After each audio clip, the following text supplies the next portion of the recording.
Oh, there. Had a bit of a technical thing. Don't worry, Captain. I'll sort out those record decks in a moment. So, yeah, I'm going straight in. No intro. We're going to work that out in a moment. But we were just listening to a beautiful sound here live at the BoArd here in Little Venice. I can't wish for a sunnier day. So this was a perfect track to play, bringing all those African sounds. And I know that I said to Eska, who is our guest today, and we're going to give you a big intro in a moment. But I really want to talk to you about this tune before we even talk about why we're here, because you just burst out into laughter, and I loved that. Oh, Cyndi. And this is a tune that I when I play it, out. People go, "What is this? Well, who is it? It sounds like Eska. Who is this?" And you need to tell. I tell you how I found it. I found it via MySpace, I think. Yeah. Okay. So tell us the story about this track. About MySpace. Oh no. Okay. Once upon a time, there was a guy called Tom. No. Yeah. Wow. Cyndi, my history in music has got a lot of collaboration in there, and this came about when I first started putting together my own set of music as a solo artist. Oh, okay. My own band, stepping out to be a front person and not just a side player. That's actually a very perfect track then, really.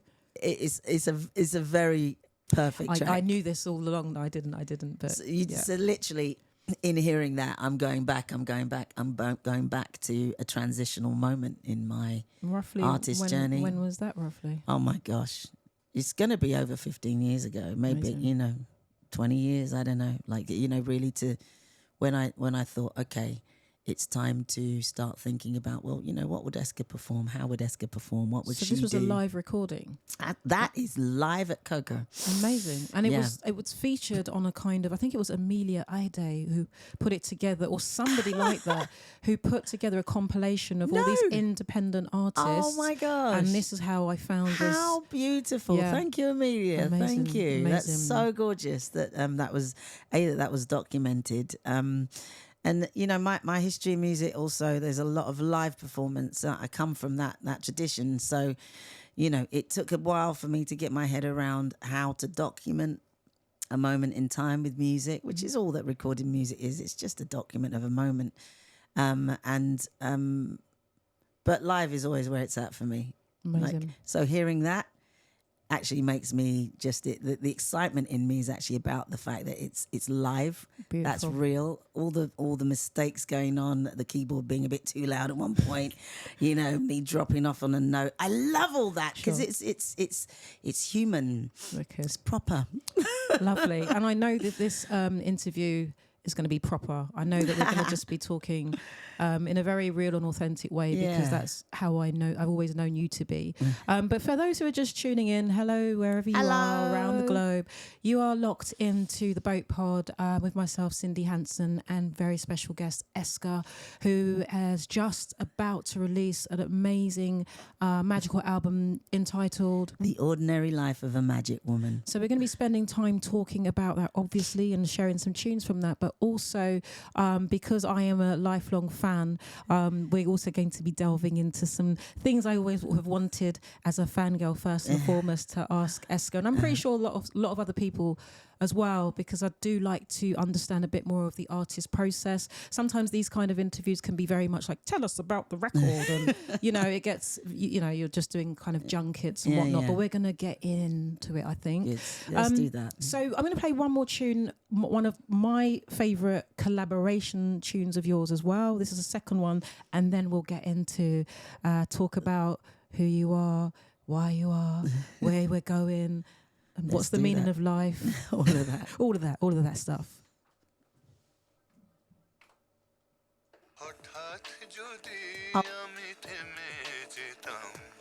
শেষ বিকেলের মতো সজেতাম অসীম রাতের শেষে শয়নে সূর্যের সাথে আমি ঘুমিয়ে যেতাম সূর্যের সাথে আমি ঘুমিয়ে যেতাম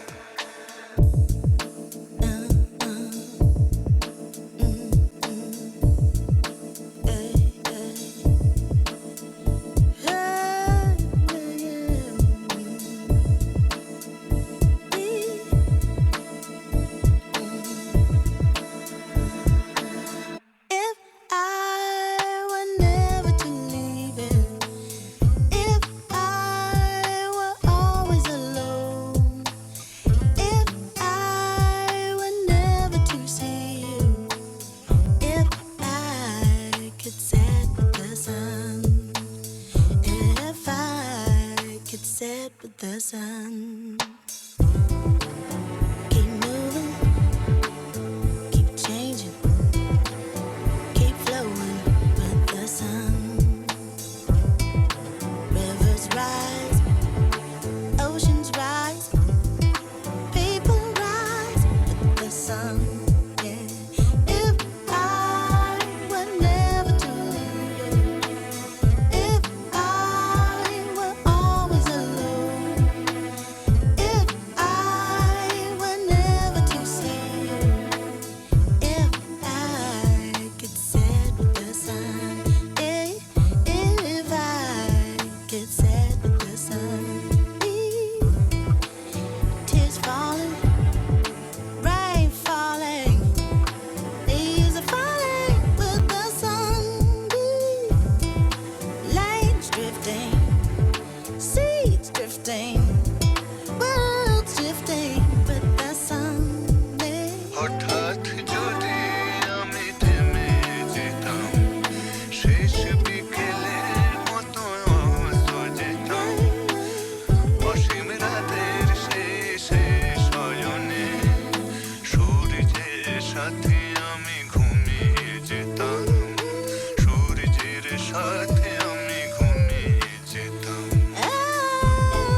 with the sun.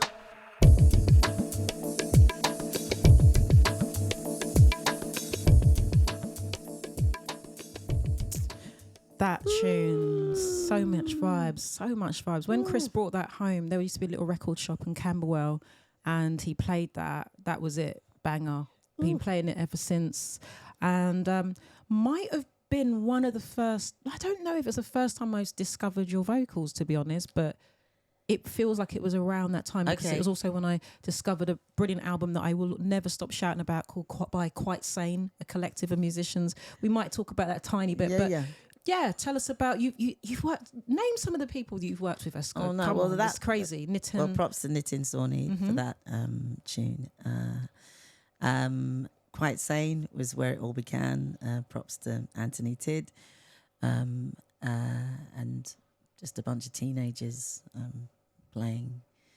That's incredible. insane to me. The kind of level of music you guys have been doing. It was a really phenomenal experience, and it's such a great foundation for me, really, in terms of just setting me up to be around. I tell you what it was. It's just the community, finding people, your peers, going to all these really quite incredible gigs, and just meeting young people who were into the same thing in London. Insane. It blew my mind. I just like, okay, I found my people. Sure. And which is everything for a young person, you need to find, not just in terms of soulmates, but just, artistic, creative connection like that.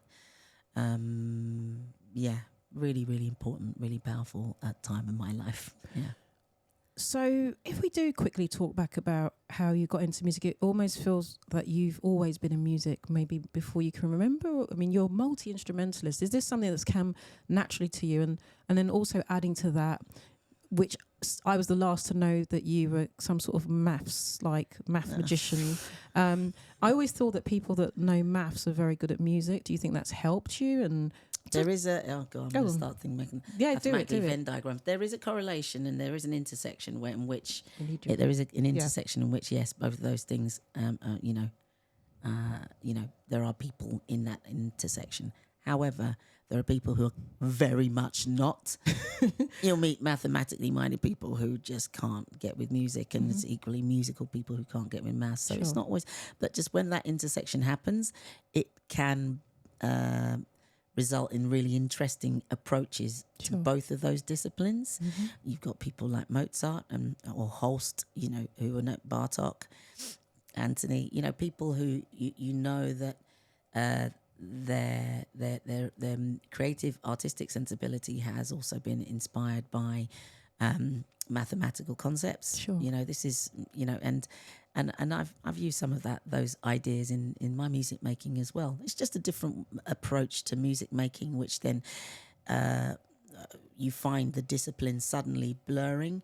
For me, that's, as an artist in general, is what excites me. It's when those disciplines start intersecting and suddenly architecture and sound and music and fine art and dance, movement, visual art, all of these things coming together, or having those creative conversations across disciplines.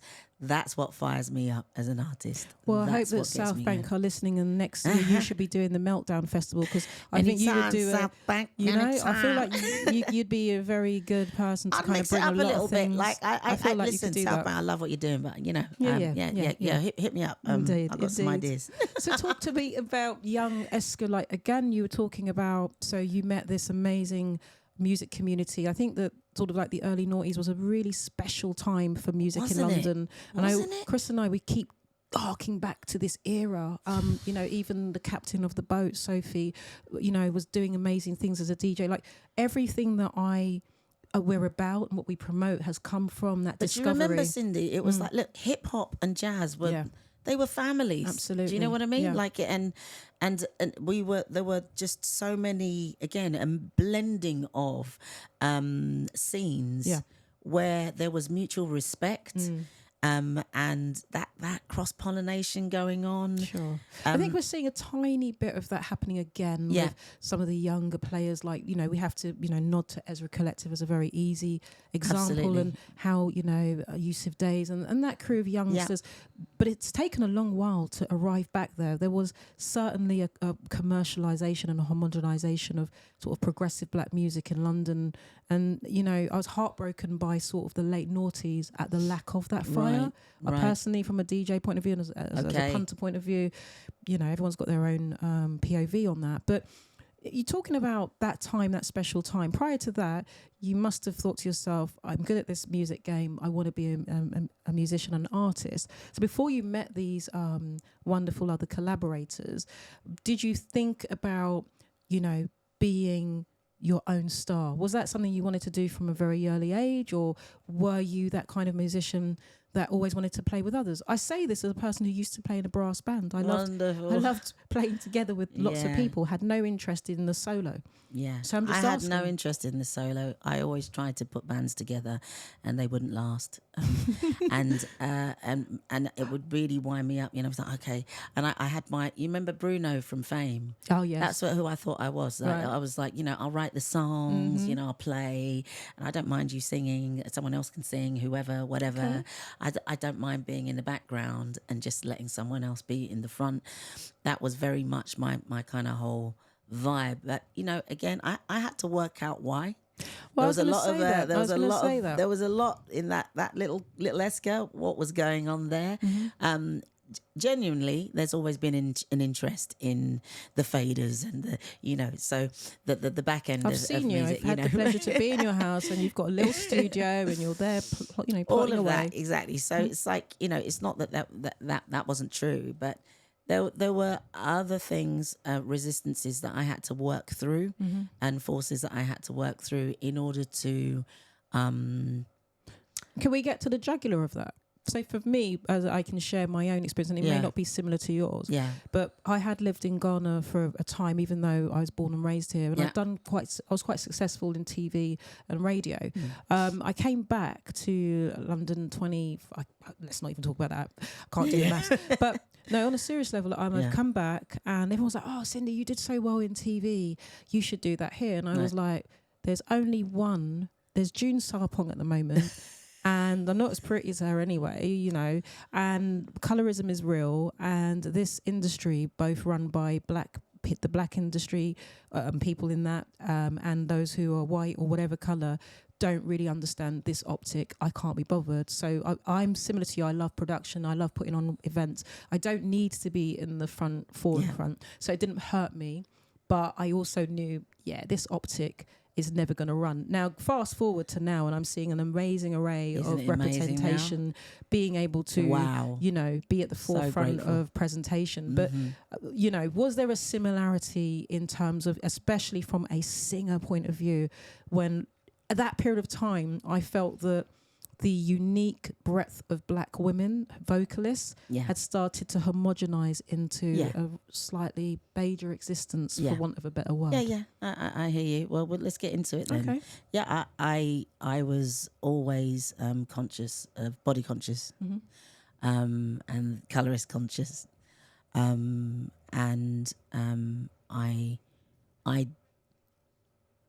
no one said it to me, so I don't want to ever give the narrative that this was something that was done to me. Sure. I'm a perfectly brilliant self-saboteur.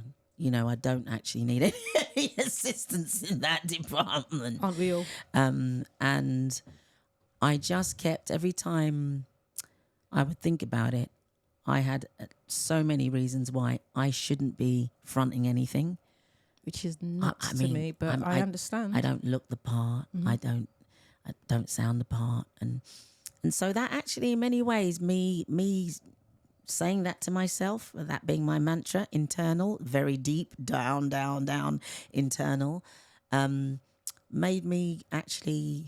The other narrative that rose up was just be an excellent musician, because at least if you're really good, no one can dispute that. Like there's some things that are not Yeah, they're not disputable. absolutely. But the whole kind of where it gets into the sort of the visual aesthetics and, you know, ageism or colorism, you know, size, all of that, you know, I don't want to, I think I was just terrified of it, of falling apart. And the truth be told, when the first time, and you know, like, again, what makes me chuckle when you played that first track, Yeah. and just what a wonderful supportive band, all male, funny enough, and how incredibly supportive they were of me stepping out and doing my own thing. I remember the first time I saw myself in a magazine, and I cried, Oh man. and I stopped the band for a few months. But they I- didn't know I that, stopped- did no, they? they didn't know that. But I just thought, I don't want to see her. Deep. Let's go there. You know what I Yeah, mean? no, Like, of course. I didn't want to see that person that I saw in the magazine, and I was so scared of A, the way I looked, and B, the way I was being written about. Right. It freaked me out. Like, Well, you I know, remember. which is funny, isn't it? Like, you know, you just think, I'm going to tell you something that will probably throw you. to. So the first time I ever met you, you will not remember, but I was at London Bridge Oh, hi. and I recognised you Okay. and I ran over to you and I said, "Oh my God, you're Eska! Oh my God, oh my God!" Why is something coming And back? Okay. and the way you were, no, you weren't rude. Don't worry, don't worry. But you seemed uncomfortable with that celebration. So I remember going back and, "Oh my God, I met Eska, but I don't know, you know, I'm a bit too forward. Maybe I was a bit," but I did sense that. Yeah, and a few times I'd meet you after, you know, I'm very much like, if I like an artist, I will kill myself to say thank you So beautiful. and all those things. But I noticed that there was always the earlier times, it sort of corresponds with maybe where your mind was at, of that celebration of you in that way where maybe that wasn't supposed to be for you. I don't know, or am I going off? Well, you know, when you kind of going, all right, okay, who can help me? Who's leading the way? You know, and who are among my peers, or what can I look to go and give me where are the north stars? You know, Sure. and not having loads of them, you know, ahead of you, and realizing that, okay, maybe your job actually is to pioneer. Your job is to be at the helm and be you, celebrate you, so that it will liberate not only yourself but others. And getting to the point where I just, you know, I had collabed out. I understand. And I tell you what, it was so bad because when I knew I'd collabed out is when I'm in the studio and I'm trying to tell someone about their project, how it should be done. Oh, wow. And a little So voice went, you were just "Es, Rod maybe Temperton in you it, yeah? need to do your own project. Sure. Put those ideas in your own project." Yeah. Of course. and I sitting That's there. the teacher in you as well, though, isn't it? It is. It's you know, you can take the teacher out of the classroom, as they say. So you know, having that kind of just too many ideas going on in my head, and going, Esk, you can't. The space for those ideas is your space. You need to create that space, and there's only so much you can do in a collaborative space. It's a different way of being. So it got to the point where it was like, well, you might, for all the reasons that you're saying you shouldn't be doing this, there are some really good reasons why you need to leave the collabing for a minute and actually figure out some things and find your space and make the music that is going on in your head. And also your voice, learn more about your voice. And that meant investing in some gear, learning about production. And actually I ended up having a whale of a time, too much of a whale of a time to actually, now it's harder for me to, you know, think about collaborating, because actually I've really started to enjoy Eska. She's all right, you know. She's just DIY about it. She's a cool collaborator. Absolutely. Actually. yeah. No, but it's. I think as well. I mean, I don't know if you'd ever look back and even regret any of that, because actually in the music community, for anyone that doesn't know Eska that's tuned in, everybody in the music if you mention Eska in the music community, everyone's like, oh, it's a lot. It's a heavy burden, but I think now it's made sense because you've done so much collaboration and mentoring, probably just by the natural talent of yourself. but everyone is so supportive of your new release. As a result, everybody wants you to win, because it's almost like you spent so much time in the past making, wanting other people to win. And that's the magic, isn't it? That's the magic. I really, and here's a shout out to London. Come 29th of April at Rough Trade East. I really hope that people will come out and celebrate this new record with me. Because it's not just about the record, really. It's just a celebration of being here and arriving at this moment in time, and with the histories. One of the things, Grace Jones, who I've had the good fortune of working with, she says of her own career, I'm not that I'm making comparison, but I thought this was really quite poignant when she said, in her eyes anyway, I was never big in at one specific moment in time. It's the accumulation of all of these moments that then sort of you end up being absolutely this person. I can totally understand that. That's very on point. Really, really poignant. I think those anyone who's kind of othered across the status quo of what's expected in any kind of format, it's almost like, I said this another way the other day. I said, because someone said that to us as an example, "Oh, you guys are doing really well now, aren't you?" And I said, "Yeah," because actually, like, with those of us on the outskirts of things, we are the only people that are supposed to go through things meritocratically, i.e. we've got to do the work. We've got, you've been doing it for 20 years. All right, we'll give Cyndi a gig, as opposed to some young upstart who's got the right following and the right optic or whatever else. But Cyndi, going fast track. I hear you. But, I've got to say, there is no resentment for me about that. No. It's because I can take it. Yeah, I was built for that. For sure, I was built for the road less travelled. Let me rail and be angry about it. Like, no, I'll tell you why, because I'm positively angry about it. Yeah. That's how I've always seen it. I've always seen it as I lean into it. It's actually what's driven myself and Chris to promote and continue doing what we're doing, because we know what we're doing is a good thing. And all the artists that we love and support, we sometimes are frustrated that we don't think that enough of a light is shone on them. But you're here to stay, Cyndi. You're not going anywhere. Do you know what I mean? And that's because of that road less travelled. And I'm here to stay because it's the road less travelled. I'm actually more interested in what I'm going to leave behind. Absolutely. Legacy is key. And that's not necessarily something, I'm not going to necessarily see the response to my work over my lifetime. I mean, how about if I'm arrogant enough to believe it's that good, I won't, it's for the future. Yeah. Do you know what I mean? Yeah. That takes a different type of muscle. It takes a different type of work ethic and mentality and drive. Absolutely. Hey, look, for anyone that wants their 40 acres now, that's not why I'm doing what I'm doing, you know? Cool. So with that in mind, we're going to play, I got out of 2 tracks. I think I wanted to play Only Human, because... Oh, you want to play Human? Oh, you're going to tell them about Human, yeah. Well, yeah. What about the how are you involved in that track? Well, yeah, you asked if I could be involved in one of your videos for this track, and you quite diligently and professionally with your team sent the track and the lyrics, but I clearly didn't see that in my email box, and there we go. So I arrived not realising that I would have to sing the lyrics of the record, and everyone else knew the lyrics. Not everyone interesting. did. Yeah, but some people just knew how to do a Milli Vanilli better than me. So when that actual video comes out, bear with, people, bear with. But because we played it so much in the studio, you'd learned it by the end of the evening. By the end of it, and I really like this tune because it's now the earworm of all of the records that you've done on this album. So that's what we're going to listen to.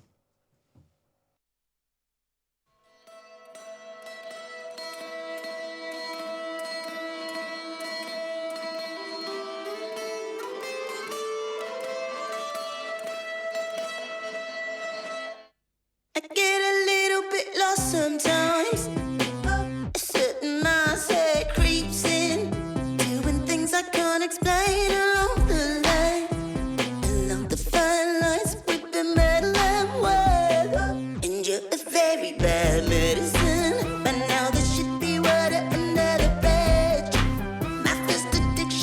you, baby, yeah.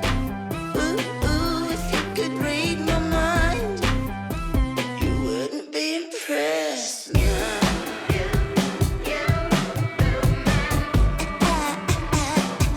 I'm only human.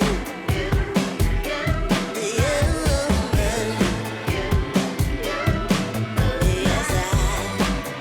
Yes, I'm only human.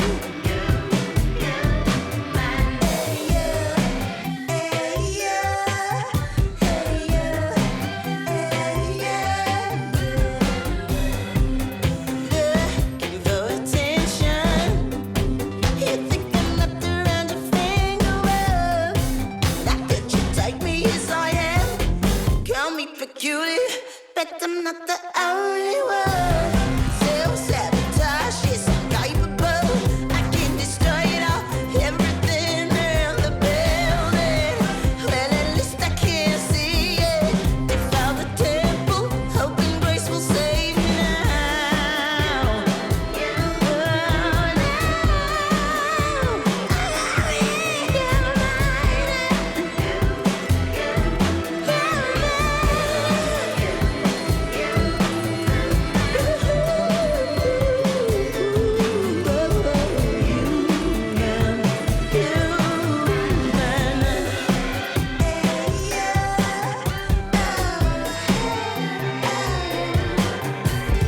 Precious time is passing by.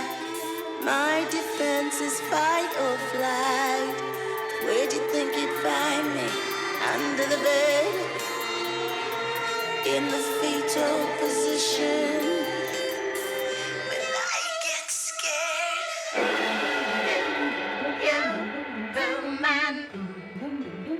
yeah, I get scared sometimes.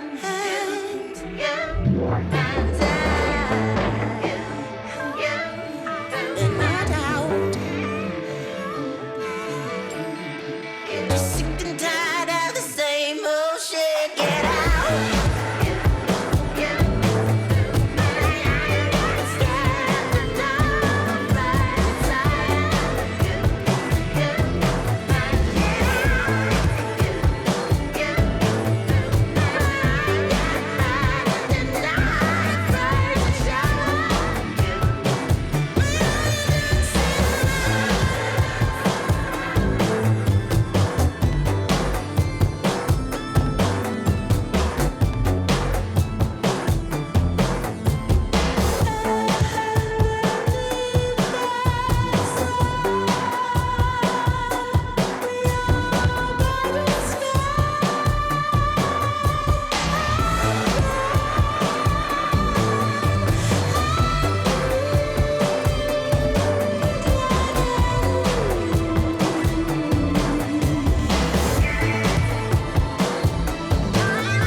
Yes, as I said, that's a track from Human on Eska's forthcoming album. Shout out to entitled- Melissa. Yeah, Mel. She's saying that it sounds a bit like a Prince track, and I just feel it's got that real 80s swing. That's what I liked about it. Just reminded me of, you know, that, I don't know, Hall and Oates or certain types of sounds that are very pop-tastic in a really nice, refreshing way. Like musicality's on point, but then it's also just, it's just a pop track. But the funny, we were talking about the lyrics, which are anything but pop. They're quite intense. Yeah, quite. Yeah, look, someone's picked up Precious Time is Passing By. My defense is fight or flight. Greetings, Nikki. You, me, we. Oh, you, me, we. Oh, yeah. Yes. Who has been... Who I am wearing right now. Lovely. What I am wearing right Lovely. now. There's and it's so funny because it comes up a lot, that Prince reference, but it's in my head I was thinking more Todd Rundgren, but it's somehow come out that way. Yeah, absolutely. For me, I don't even write with a particular style in mind. It's always that, there's a song that comes or sonic that comes and then it sort of tells me what it wants to be. That's kind of, I just roll with what the song is telling me. Mm-hmm. So this album feels like a playlist because it sort of jumps around, sonically. But hopefully the voice kind of glues it all together and it'll sort of make sense of it. Can I ask a really annoying question? Like, if you had to define it by the dreaded G word, genres, dun dun dun. Well, let's get into that Go on one, then. Cindy. Yeah. Right, it was a really interesting exercise working with my distributors. Shout out to Cartel Music Group. Not to the cartel. No, that's Hey, Charlie. because it came to a point now when we are about to upload the music to all these. How do we sell it? How do we sell it? So, what genre is this album going to go into, Eska? And so there's this very restrictive list, reductive list, first of all, and where we landed initially upset me a lot. And shall I do a guess? I'm going to do a wild guess what they would do. I mean, I think somebody might say rock, folk, soul, pop. Is that too many? No. If it was like, okay, rock, folk, soul, pop, because I had to choose 4, right? And when soul R&B came up, I was confused because this is not an R&B record. See, I know I said soul, not R&B. Sorry? That's why I said soul, not R&B. R&B. But what actually the debate was around, because I needed to get educated about how this genre list works. It's not about what your music is. Did you know that? It's not. Yeah, unfortunately. It's actually about who your audience is. And actually, when I was just given that bit of information, I actually found the exercise a lot easier to realise that actually what you're trying to do is put it in a bracket where you think the audience that listen to what said genre, are they going to listen to your music? So if you end up putting your music where the audience... It's an audience category, not a music category. So what did it get classified as in the end? Eventually, it was rock and there was alternative R&B and experimental. Oh yeah, experimental R&B. Experimental R&B. Okay. Folk. There was another one. What was the main one? Yeah, alternative. I think just the alternative banner in general. But it's people who listen to alternative music are to be found in this. Absolutely, they're gonna, because obviously you don't want to put it in. All of us as artists, kind of maybe sometimes we think we're something that we're not. Yeah. So it's like don't put it where people aren't going to listen. You thought it was death metal? Is that what you're saying? Yeah, I did want it there. Or gabba. I get it. Okay. But no, it's so interesting. There's a constant discussion about genres, and I really dislike the conversation sometimes with fellow DJs. Right. The musician to DJ argument. Okay. So the musician is very much like, you cannot define me, I'm genreless. Right? I am. That's true. True. But I'm like, but I'm trying to get attention for your record, and the people that consume your record need to know, if you like this, you'll like that. So I do need the genres, even though I totally agree with what you're saying. Because it's algorithmic, it's mathematical. It's in the end, for me, this is where maths and music are not good bedfellows. No, but if you walked into a record shop and they didn't have any categories, can you imagine how it's already a hard job to dig? So to not even get a few guidelines as a purchaser is a little bit difficult. Fair enough. So that's why. Good point. They unfortunately do it. Yeah. We were actually having a good bitch about the music industry earlier, weren't we? Oh, were we? I don't know. We were talking about Spotify. The captain was talking about that earlier. About streaming. It was interesting, yes. So because interestingly, you've done this album. It's not interesting. I think every release you've done, there's a second release in your personal release in a project. You've done it on vinyl. The first record you did on vinyl as well. Yeah, thank you for mentioning that. This is a vinyl first release. I feel that it's important for the music to be held, to be, as a work of art. I've spent time working with creative director Dan Canyon and creative producer Jack Prideaux. And we've really been putting together the visual aspect of the Magic Woman, and that work of suddenly being reduced to a little square on a screen Yeah. is insane. I do to not me. remember. How on earth can I? And also, this is it in its format as zeros and ones, right? So we go in this binary world, and then reduce the artwork to a little square. You can't really see anything in detail. It just doesn't feel like the most. It's not a very rewarding or satisfying thing to do to the artwork as a final product. No, so part of, again, maybe it's my artistic intention is to try and find intersections with the work. Yes, it's at the core of it. There's music, but there are also visuals. There's photography. There are lyric pieces. There are graphic scores as well. There are social activations. Social pending. activations, happenings, exactly, as well as live performances. London 29th, I'm going to see you, I hope. So all of these ways in which people can connect, because ultimately for me as an artist, I want human connection. Yeah. I want to be in a room with you and play the music to you. I want you to hold the record. I want you to read the liner notes. I want you to realize, start delving deep into all the people that were behind that track that you heard. Mm-hmm. The collaborators in there, the musicians, the co-writer, the all of the different stages, the mixing, the mastering. Maybe we need to call it something because of all of those people. And so I think that the digital format is like the kind of fast fashion of music. So maybe yours is like the slow music production, we should call it, like when you want people to kind of be more ethical and sustainable within the art or something. I'm just making it up as I go along.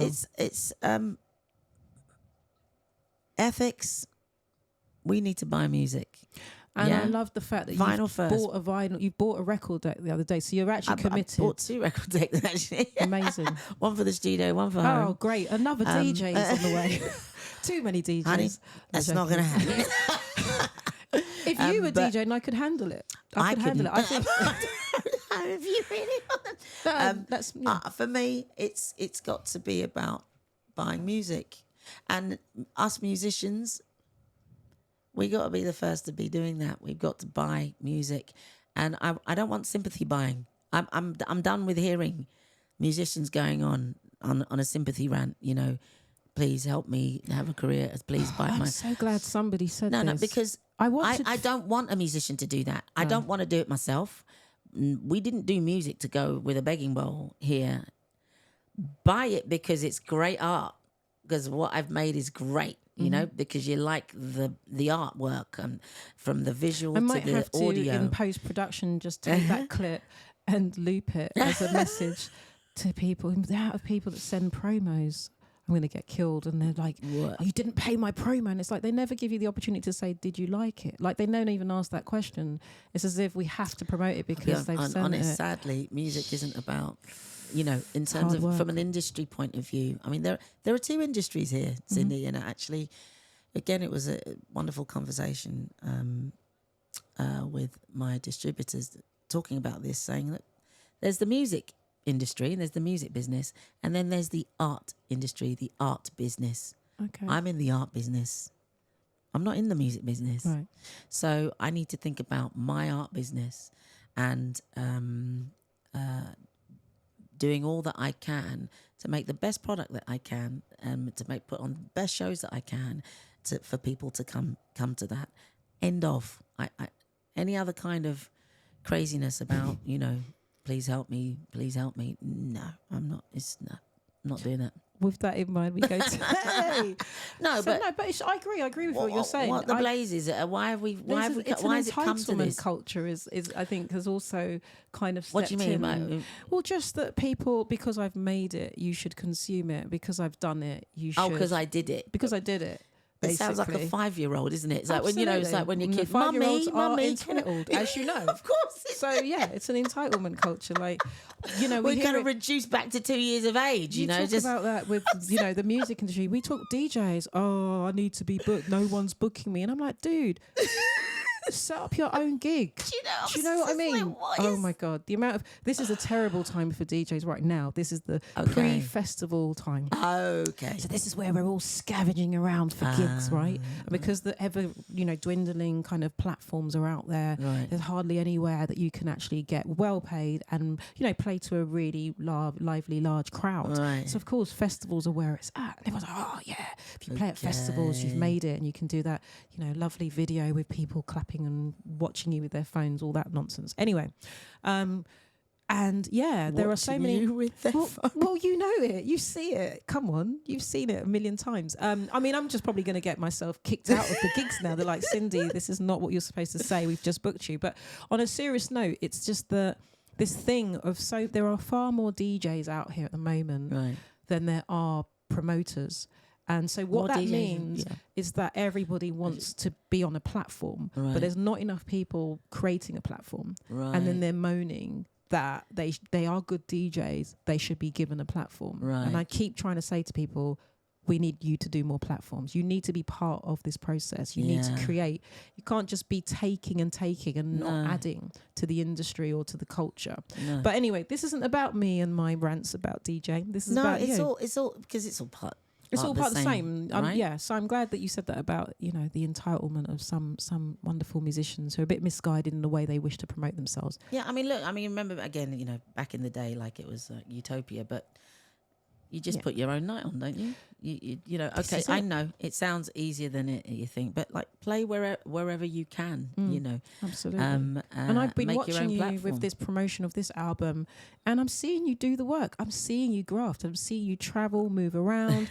You're doing it. You're not waiting. You're not buying into this kind of old school mentality where there was a luxury of being an artist and being signed and having an A&R and a manager to do everything for you. That never has been the case for me. And I think again, there are things to be grateful about that my route has been independent and that it's been, about being as self-propelled. But even when I say independent, like I said, I've got such a wonderful creative team. I've got you such can't do brilliant it alone. It's not completely on my own. Do you know what I mean? I'm very, very grateful for that.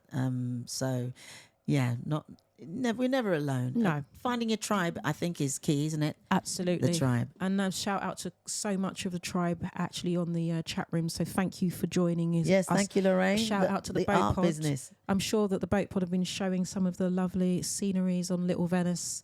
We're going to continue. I'm just trying to get the next track up, which is Magic Woman. Maybe we play that and then we talk about it. Yeah. Okay, cool. Yeah. Okie dokie.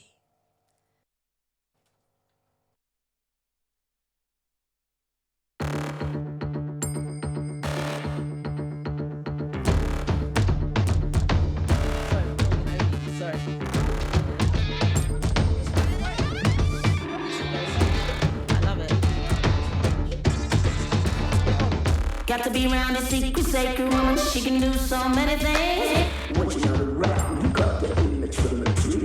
She was born from a tree, big old tree, heavy roots. Run to the curtain, run to the curtain, yeah. When she coming out at night, he don't know who she gonna be. Scream out, preacher woman in the empire breeze.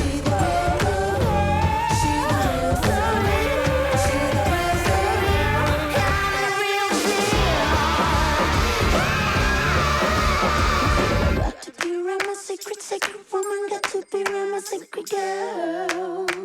Oh yeah, he's gonna lie with his arms next to her someday. She's gonna lie with her bones next to his. Jet black ebony tree with heavy roots, secret,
If you are locked in and watching us live, we're very animated, just talking about the news, the signal disaster from America. We're not going to do that. This is not the show for it. But yeah, great track there, Magic Woman. Let's go straight. What did you want to say something about that? But it did lead on. It was actually came from a conversation about my artist journey and kind of way back, and me prospecting out on the East Coast of America, looking for I don't know what. I was looking for the wizard. And, you know, music industry kind of hunt. And I remember on my return plane thinking, what was that about? It didn't quite, what did I think was going to happen? I was going to suddenly, what kind of delusional... I didn't meet the wizard. It's sold to us historically from more so the like past artists century, always a constant. It's a problem that we have to kind of solve. That because what happened was on the plane, I shouted out, "I am the wizard," and obviously people looking at me, and I said it again, "I am the wizard." It was this sudden eureka moment as I'm sitting in my chair, going, You thought, like little Dorothy, you're going off to see the wizard, you're going off to see the... And there's this little old man with a tan, like, he's just like this. No, he doesn't exist. And thinking about the music industry, the business, this bogus individual or a monolith thing, entity that somehow is for us or against us, doesn't exist at all in my universe. If I use that terminology, for me, it's shorthand to a lot of nuance. And when, for example, if I said, let's say, they don't want to have more women in the music industry on this level, and then... Yeah, usually it's a dude that goes, but Cyndi, man, that's the industry. And I'll be like, no, what you're saying is you guys have a social consensus where you're not letting us through the door. That is the industry. You're absolutely right. But it takes all of you guys refusing to let somebody in that doorway. So you actually have more of the power. But somewhere along the line, a lot of people, even well-meaning people, have believed that they are powerless, even though they're in a position to change things. Yeah. Which freaks me out. It's like, hold on, you are running this label. You have this label, but you're telling me that, I can't promote this person because, the industry won't accept them. And I'm like, then your job is useless. Why do you have a label if you don't know how to break that person in the market? And we were actually at that stage where people feel powerless. And I find that really strange. Really strange. It's daft. It's daft. Very much so. But it takes a lot, it was a long way on my journey to suddenly realised that I am the Wizard of Oz and that I didn't need to wait for anyone. It was just me giving myself permission. I can relate. I can relate. I can do the clicks. I can relate to that. You know what I'm saying? So Magic Woman, what is that about? Or is it... Well, it very much is about that in a way, I guess, in terms of my journey in womanhood and embracing, the revelations that I've had over the years of my womanhood, my femininity. A huge one was actually becoming a mother. That's a superpower if it's damn straight. And I'll tell you what it did. I mean, one of the things that was really quite an incredible transformation was the way in life I looked at my own mother after I became a mother. I mean, they say it, but like, my gosh, like it's a whole other, it was like, up until then, she was mother. Her function was to sustain my life, feed me, house me, blah, blah, blah, blah, blah. For most of your life, that, for a big part of your life, I should say, that's mother. Mother's function is literally from birth, breast, and that's it. It's nurture. And there's something that happens. There's a shift when you can realize that your mother is actually an individual in her own right, very smart, very well educated, incredibly gifted. And there's this real sense of the autonomy of mother. Is this your way of just saying you're a little bit of a selfish kid? Yeah. yeah. like every kid. Absolutely. I'm just saying. But I was a selfish kid right through, 30s, 40s. I mean, it's suddenly having. My mum was a midwife, and at the point that I had my daughter, she was a retired midwife. But we're sitting in the canteen.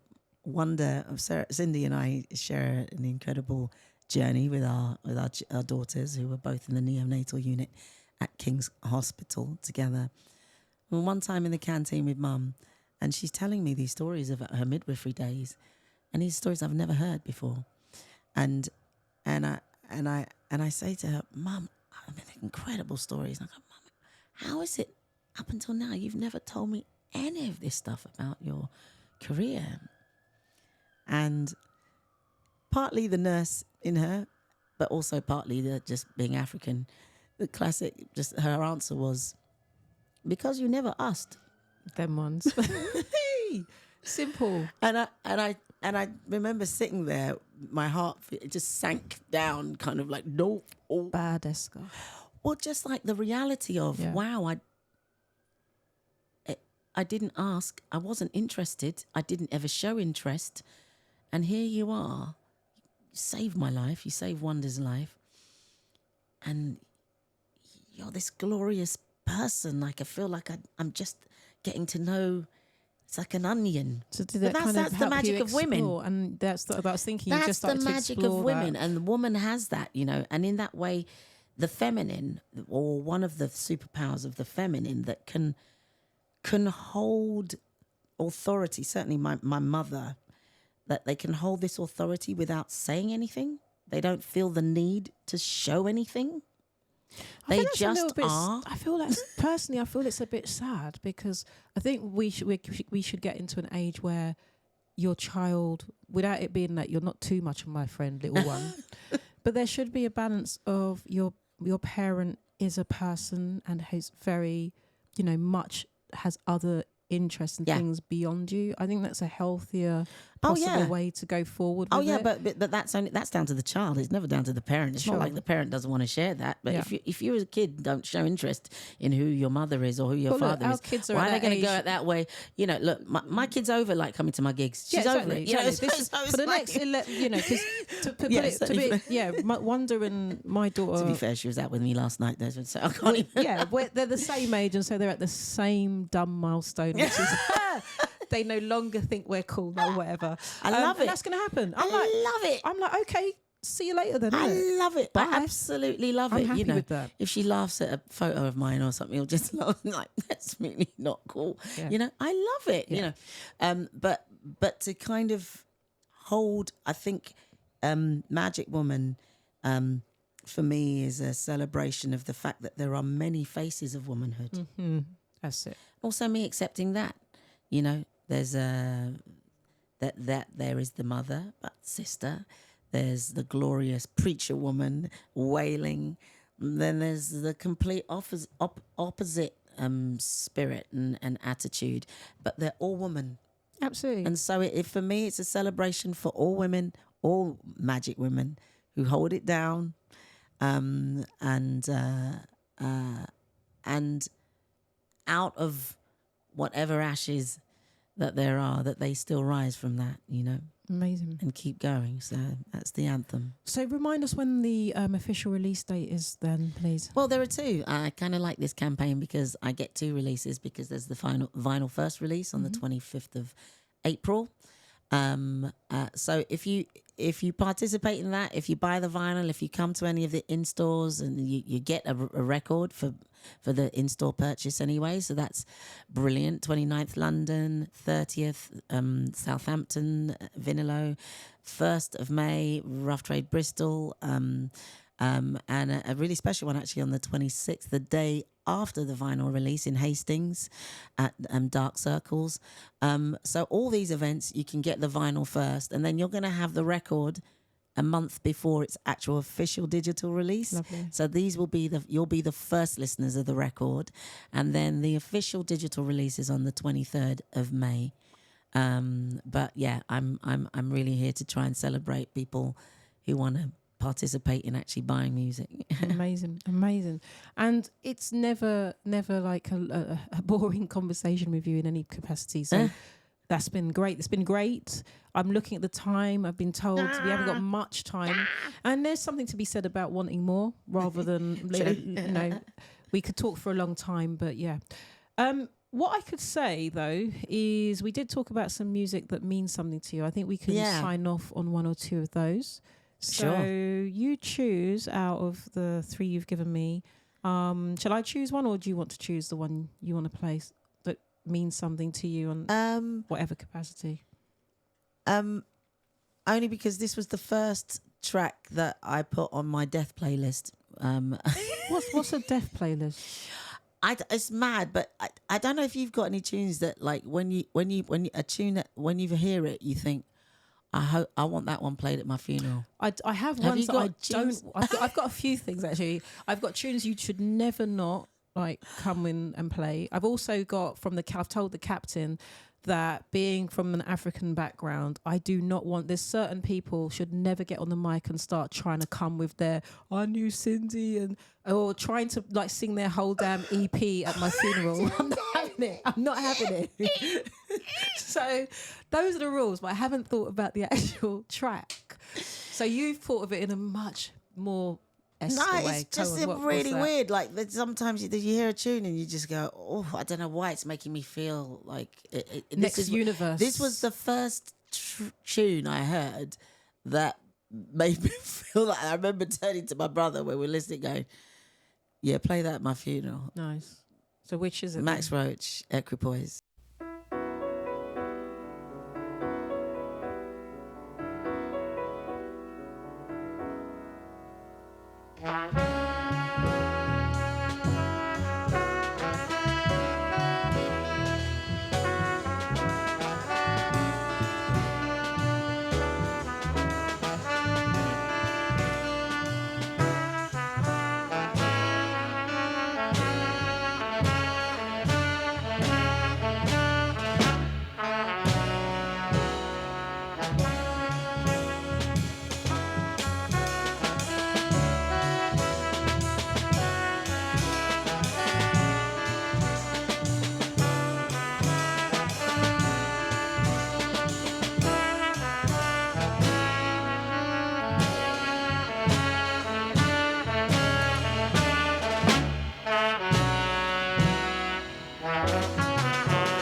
Delish.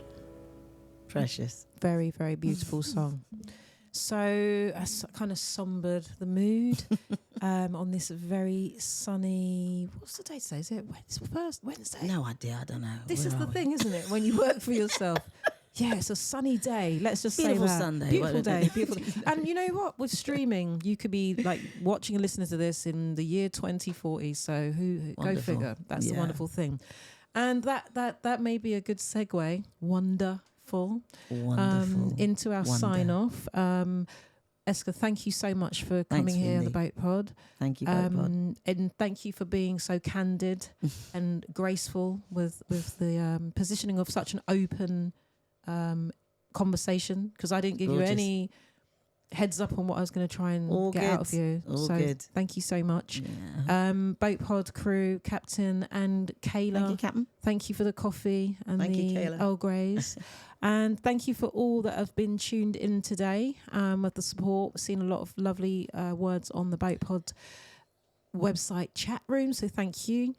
So I know that you're an absolute pro at all things to do with sound and talking, so you're going to sign off the show with a track, and that's it. So over to you. You've been listening to Eska in conversation with Cyndi and Afo. Thank you for having me, Boat Pod. Going to sign off with my daughter, Wanda. She sang and wrote this when she was 4 with her dad and his group Teeth Agency.